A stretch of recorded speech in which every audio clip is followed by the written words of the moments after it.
Turma, boa noite. Voltando ao tema de osteologia, conforme eu comentei já sobre que a osteologia, que é o estudo dos ossos, né? E apesar da sua aparência simples, novamente eu vou ler o capítulo da página aqui do livro, que é o osso é um tecido vivo, complexo e dinâmico. Ele é formado por um conjunto de tecidos distintos especializados que contribui para o seu arranjo final. Ele se destaca no tecido ósseo, cartilaginoso e epitelial. Os tecidos são formadores de sangue, nervoso e adiposo. Cada osso é individual e é um órgão o osso, tá?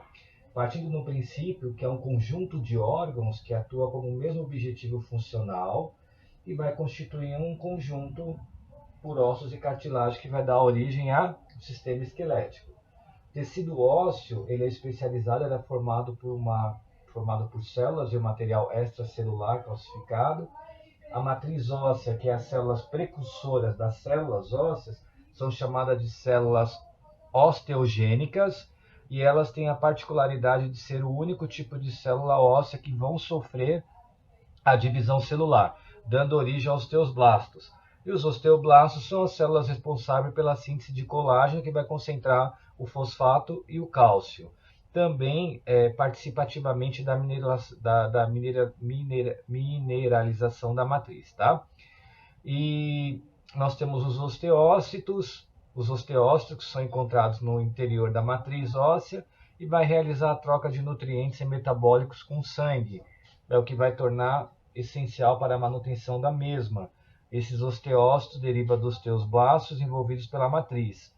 Então, as células, quando eu falo as células, né, em relação ao tecido ósseo, nós temos os osteoblastos, os osteoclastos e os osteócitos, né, que vai ter o processo de remodelação óssea, tá? Isso é constante no nosso corpo.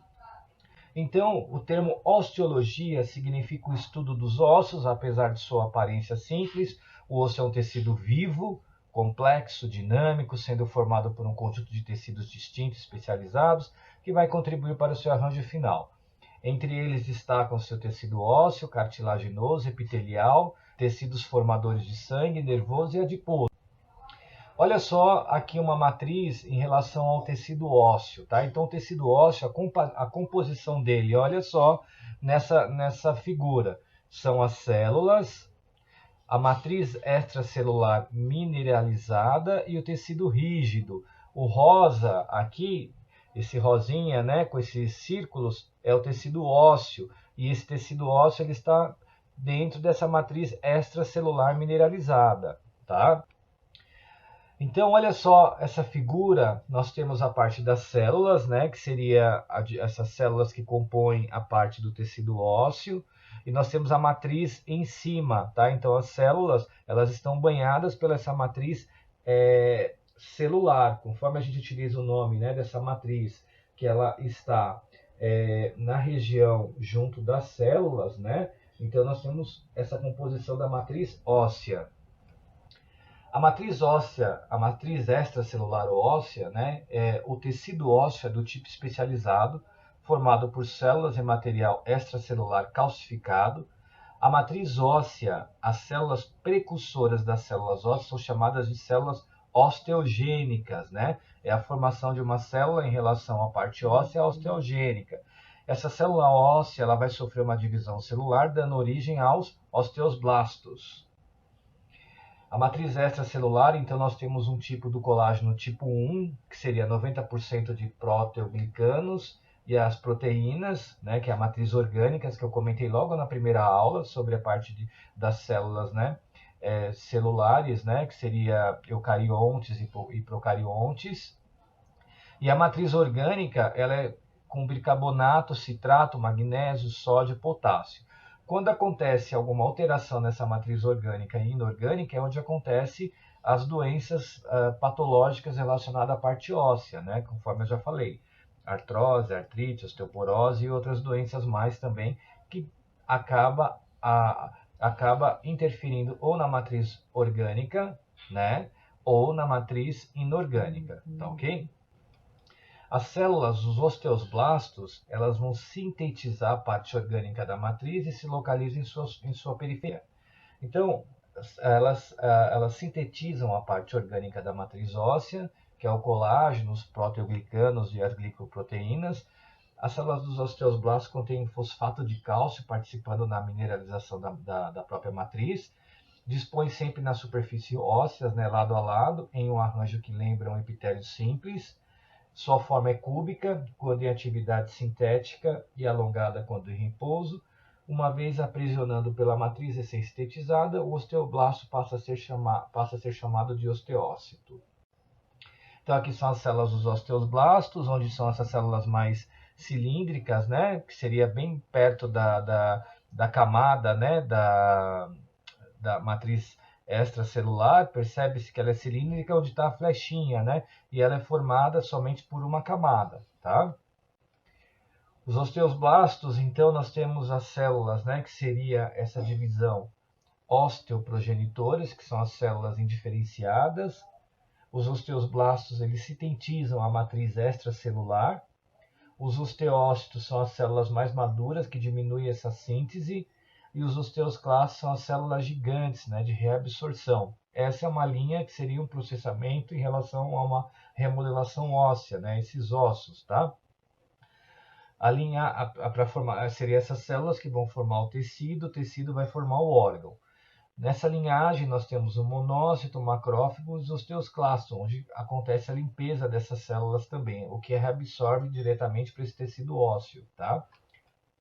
Os osteoblastos, olha só, onde está a flechinha, nós temos a superfície óssea, ele aumenta a síntese proteica e é uma célula bem polarizada, tem uma maior quantidade de células. Ele também, essa aqui é uma foto para mostrar que essa síntese proteica, né, ela é composta por colágeno, proteoglicanos e glicoproteínas, tá, que é toda essa parte mais branca. Os osteócitos localizam-se no interior da matriz óssea, ocupando as lacunas das quais partem os canículos. Dentro dos canículos nós temos os prolongamentos dos osteócitos, que vão estabelecer o contato com os capilares sanguíneos. São células que são achatadas, com pouca quantidade de retículo endoplasmático rugoso e complexo de Golgi pouco desenvolvido, pouca atividade sintética. São essenciais para a manutenção da matriz óssea. Olha só os osteócitos aqui, que são essas células mais alongadas na parte rosa, né? E essa célula mais alongada aqui do lado esquerdo. Os osteócitos localizam-se em lacunas, sobrevivência longe dos vasos, junções comunicantes entre as células. Tá vendo aqui uma célula do lado esquerdo está comunicando uma com a outra. E nós temos a comunicação de célula com célula e o canículo da matriz. Então, ó, imagina aqui do lado esquerdo, tem uma célula, tá, que tem um núcleo. Esse canículo, né, imagina esse fio que vai ligar lá com a outra célula. Então, é uma comunicação de uma célula a outra. Aí aqui, nessa foto dos osteócitos, nós temos os vasos sanguíneos, tá? Olha os canículos ali na lateral. Uma célula, que é a junção que comunica um canículo com o outro, então é a junção da célula para formar a parte da matriz óssea, tá? Então, ó, eu tenho os vasos sanguíneos, eu tenho esses canículos, um canículo com a junção com com outro canículo, eu vou ter a junção das células, né, para formar essa matriz óssea. Os osteócitos, né, na parte de baixo, eu tenho a matriz óssea, que já seria toda essa parte da remodelação óssea. Os osteoclastos são células móveis gigantes, multinucleadas e com ramificações irregulares, superfície ramificada e voltada para a matriz óssea, borda pregueada que aumenta a superfície de absorção, participa do processo de reabsorção do tecido ósseo, digestão da matriz orgânica, dissolução dos cristais de cálcio. Os osteoclastos vão dissolver a matriz óssea liberando cálcio para o sangue. Esse processo é importante para vários processos fisiológicos, permeabilidade da membrana, adesão celular, a exocitose e a coagulação sanguínea e a contração muscular. Então, essa é a formação. Olha lá, do lado esquerdo, os osteoclastos, junto com a membrana basal, né, os núcleos. Então, ele acaba dissolvendo toda essa matriz óssea, onde vai liberar o cálcio para o sangue, tá? Os osteoclastos vai degradar o tecido ósseo, degradam o tecido ósseo. A origem é a linhagem progenitora do monócito do macrófago, que é a limpeza da parte óssea. As células são polarizadas, grandes e multinucleadas, e tem um maior aumento de lisossomos também, que é a parte do morganela, conforme nós conversamos referente às células, tá?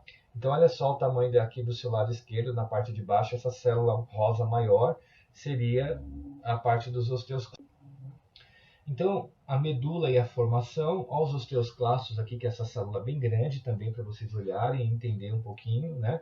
Nessa composição das células, né, que forma também o tecido ósseo.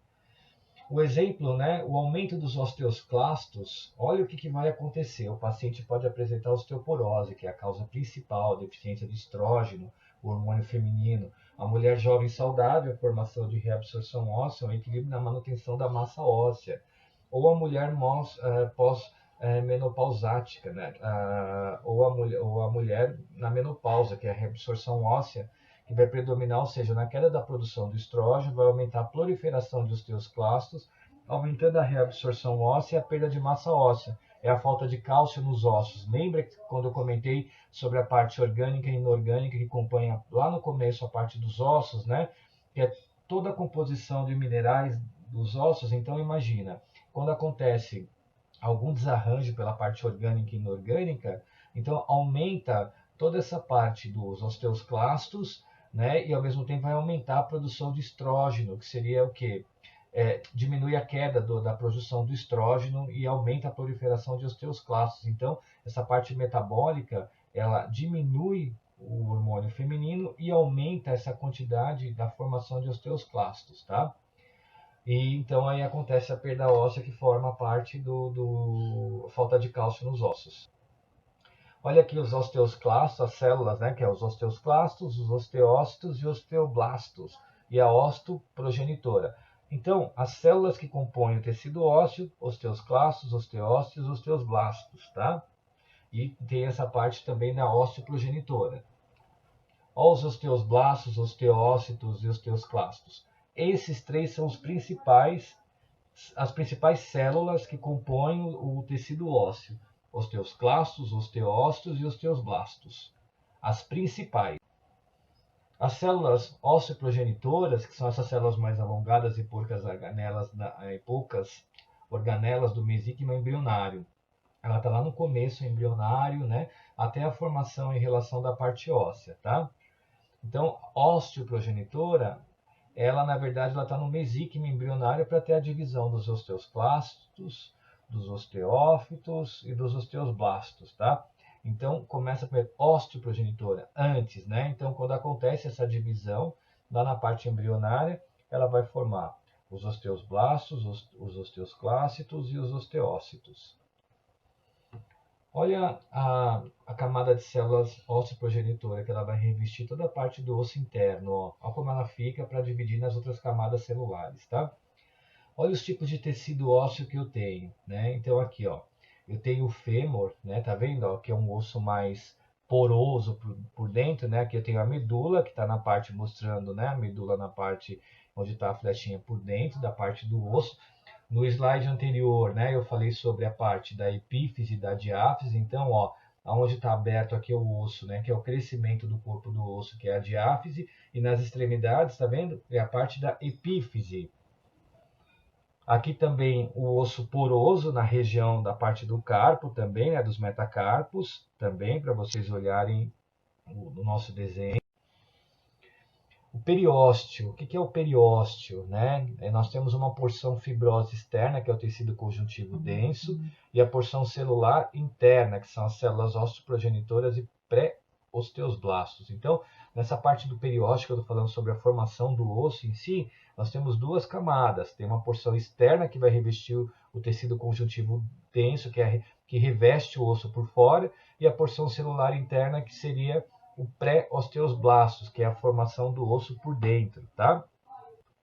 Então, ó, o exemplo do aumento dos osteoclastos nas osteoporose, ó, olha um osso normal como ele é e olha um osso com osteoporose. Ele tem essas lacunas mais abertas, entendeu? Então, aí seria a porosidade do osso, né? Então, um paciente que apresenta essa parte da osteoporose. E quando o paciente vai fazer o exame de densitometria óssea, né, para vocês terem a noção, eles verificam na parte do fêmur e da coluna, que seriam essas extremidades maiores, né, em relação da epífise, ali bem próximo onde liga a parte do acetábulo da região do ilho, do quadril, Então ali eu tenho o que? A parte do epífise, né? Olha onde está a flechinha aqui do osso normal, do lado esquerdo. E a diáfise é o corpo do osso.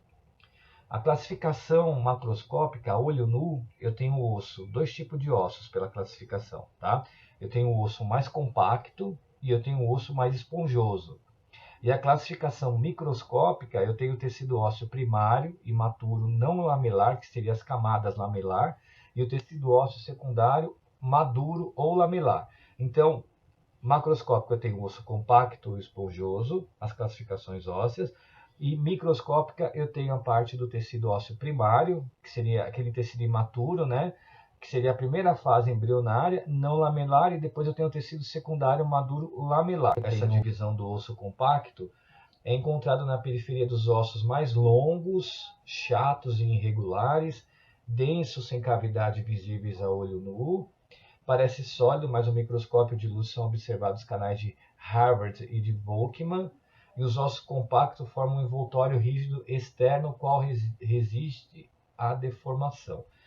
Então vamos perceber que os ossos compactos passam dois canais, tá? Dois canais, que são os canais de Harvard e de Volkmann, tá? São dois canais que passam pelo osso compacto. Então aqui, pela essa foto, dá para perceber, né, como ele é compacto aqui em relação às extremidades. Olha o osso compacto e esponjoso, olha o canal. Aqui foi tirada uma parte, né, um desenho do osso, então eu tenho um canal de Harvard, que é o longitudinal, e o canal de Volkmann, que é transversal. Só para vocês entenderem que passam dois canais através do osso compacto e do osso esponjoso, que são os canais de Harvard e de Volkmann. Esses canais de Harvard e de Volkmann, eles contêm a parte do quê? De vasos sanguíneos e nervos. O canal de Harvard e Volkmann que passa no osso compacto e no osso esponjoso, ele contém vasos sanguíneos e nervos. E outra coisa importante, olha, essa parte lamelar, né? Olha, lamelar seria camadas, né? Olha, então eu tenho camadas, né? Então eu tenho a camada lamelar mais externa e eu tenho a camada lamelar mais interna, que seriam as camadas de quem? Do periósteo, tá? Então, a camada do periósteo. A classificação macroscópica ao olho nu, o osso esponjoso é encontrado nas extremidades dos ossos longos, né, que seriam as epífises, e a região central dos ossos chatos e irregulares. Apresentam muitas cavidades intercomunicantes, constituídas por trabéculas de matriz óssea, cujos espaços são preenchidos pela medula óssea vermelha, e os tecidos hematopoéticos, que é o tecido sanguíneo. Olha aqui a classificação desse osso mais compacto, né? Que ele é mais para fora, né? E a parte do osso esponjoso ele é mais dentro. E aqui nós temos o canal medular, que é a linha amarela. Então, olha só aqui, ó, na parte de cima do meu lado esquerdo, eu tenho o que reveste aqui a cabeça, né? Que está revestindo na parte de cima, eu tenho o osso mais compacto e por dentro o osso mais esponjoso. Então eu tenho as camadas, né, em relação à classificação. Eu tenho o osso mais cortical, eu tenho o osso esponjoso e a medula óssea. A classificação microscópica, né, histologicamente, esse tecido ósseo primário é imaturo ou não lamelar. É o primeiro a ser formado, sendo gradativamente substituído pelo tecido secundário, o maduro.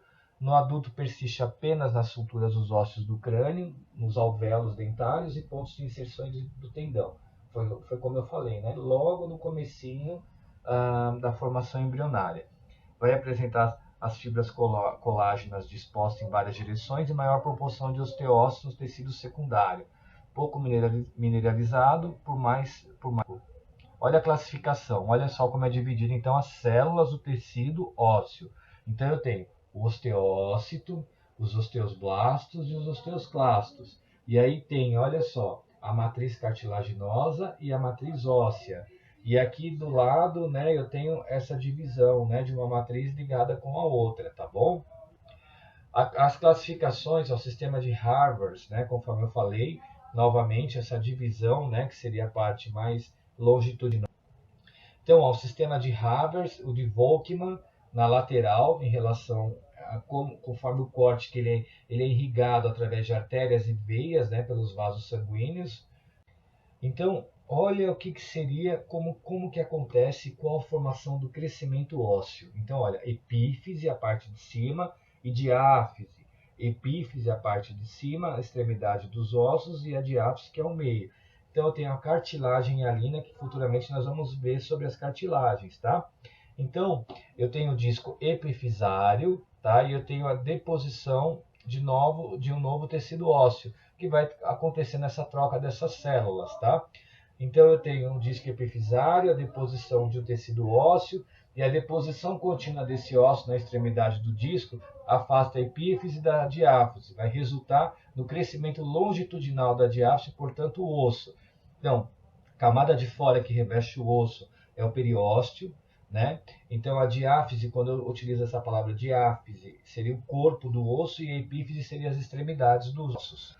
Um osso infantil e o osso adulto. Olha só, um osso infantil tem a cartilagem articular, eu tenho a epífise, né? E eu tenho a cartilagem de crescimento, para depois formar o quê? A diáfise.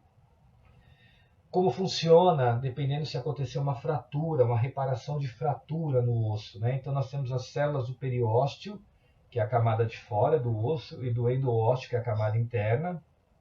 São responsáveis pela reconstituição dos ossos quando fraturados, pois são ricas em células osteoprogenitoras, conforme eu falei, que são as células logo no início, né, da gestação embrionário. Essas células também osteoprogenitoras, se acontecer uma fratura, primeiro elas vão entrar em contato para depois ter a formação por dentro do osso, né? E aí nós vamos ter as camadas dentro da parte óssea. Então, olha só, na parte de cima aqui, a figura, eu tenho, olha só, teve uma fratura, tá? Tem um osso compacto, tem um canal medular, tem o periósteo, que é a parte de fora, e aqui eu tenho essa lesão. Aqui eu tenho a parte do osso morto, pela segunda figura, e aí entra em contato o osso reticular e a cartilagem. Olha a formação por dentro aqui, ó. O osso o osso rearticular junto com a fibra da cartilagem. E aí aqui já vai tendo, entra aqui em contato, né, os canais, né, em relação que é o canal de Volkmann e o outro canal, conforme eu já comentei com vocês, que é o de Hedman, em relação para formar toda essa matriz interna. Então o osso reticular, e depois tem a formação, que é a remodelação do osso, né? Então olha pela figura de baixo, o periósteo, o endoósteo, que é a parte do osso de dentro, periósteo, que é a parte de fora. Na letra B tem toda a parte da cartilagem que entra pela parte do osso, só para vocês terem uma noção. E aí tem o tecido primário, que vai formar a primeira camada óssea, né? Que seria o tecido recém-formado, e depois o tecido propriamente dito nessa formação. Então a remodelação óssea, o osso possui a capacidade de crescer, autorreparar, renovar através do processo de remodelação óssea. A remodelação óssea, ela vai consistir no processo sincronizado de remoção e reparação do osso danificado, que requer a atividade de vários componentes celulares, que assegura a integridade estrutural e a homeostase mineral. O ciclo de remodelação é composto por 5 fases na sequência. Então seria a ativação, a reabsorção, a reversão, a formação e a terminação óssea. O processo de remodelação, então a parte da ativação, o processo de ativação, que vai se iniciar a resposta e o estímulo, desenvolvendo a cascata de sinais para ativação da parte dos ossos, né?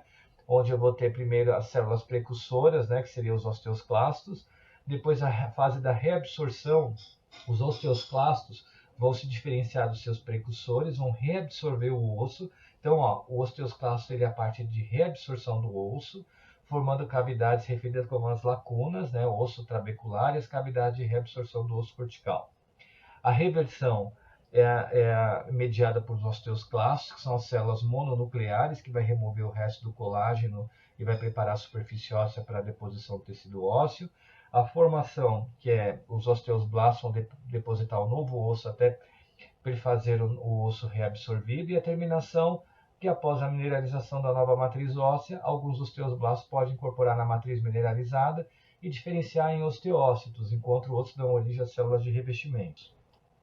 Então aqui seria a parte da reabsorção, ó, eu tenho os osteoclastos, que vai iniciar essa parte da reabsorção. Depois tem as células progenitoras, né, que entram diretamente, a cartilagem que entra diretamente em contato com essa parte da reabsorção, onde aqui eu tenho os osteoblastos, que seria a formação e a terminação e o tecido ósseo no final. Então, inicia pelos osteoclastos, antes teria essas células progenitoras, iniciou os osteoclastos. aí acontece a parte da reabsorção. Entre a parte da cartilagem, né, e a hialina, vai ter a formação da terminação, e entre os osteoblastos, que é o tecido propriamente dito, que é o tecido novo. Então aqui eu tenho novamente os osteoclastos, aí eu tenho os macrófagos que ajudam nessa parte da reabsorção, os osteoblastos, a célula de investimento. Então, na primeira camada eu tenho a matriz, né? Na segunda camada eu tenho o osso novo e na parte de baixo eu tenho o osso velho. Isso pode ser por uma reabsorção ou pela estruturação da nossa célula em relação que é constante, né? É contínua no nosso corpo. Então, essa seria a nossa aula falando sobre a parte de osteologia, o processo de remodelação óssea. Muito obrigado.